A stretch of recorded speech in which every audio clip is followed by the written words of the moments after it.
नमस्कार. लेख 15वा शिवसहस्त्रनाम. लेख लिहिलेला आहे स्वामी श्री सवितानंदजी. मुंबईची आमची एक मानसकन्या तिच्या मुलीला घेऊन आली. स्वामीजी, या मुलीची मला मोठी चिंता आहे. तिला आत्तापासून वयवर्ष 11 आणि 12. लघवीतून प्रोटीन जातं.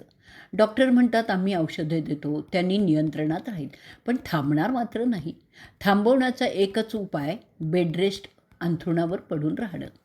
स्वामीजी, एवढीशी मुलगी शाळेत जाणार, चालणं होणार, शाळेत खेळणं होणार.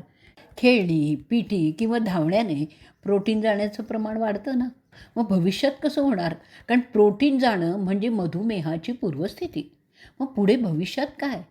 तशातच ती मुलीची जात. आम्ही तिला सांगितलं, हिला रोज शिवसहस्त्रनाम वाचायला सांग. ती हो म्हणाली.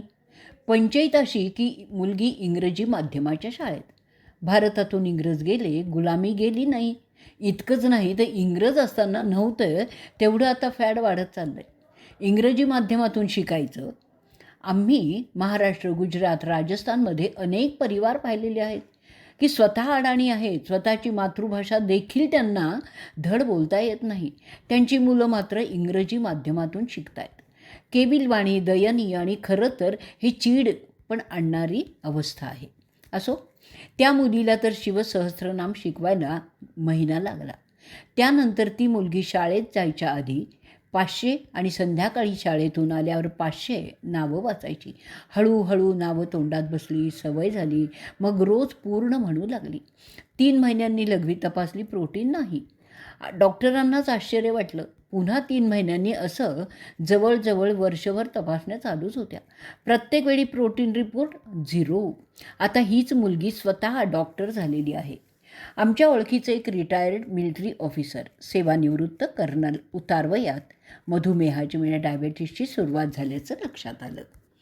त्यांनाही शिवसहस्त्रनाम स्तोत्र वाचण्यास सांगितलं. नुकतीच सुरुवात झाली होती. त्यांना लागलीच लाभ झाला. नंतरच्या तपासण्यात रिपोर्ट सामान्य आला. मित्रांनो, ज्यांना मधुमेहाची, डायबेटीसची सुरुवात किंवा लघवीतून प्रोटीन जाण्याची स्थिती असेल त्यांनी हा प्रयोग नक्की करून बघा. ज्यांना मधुमेहाचं प्रमाण खूप जास्त असेल त्यांना लाभ होईल की नाही हे आम्ही सांगू शकत नाही. आजचा लेख आपण इथेच पूर्ण करणार आहोत.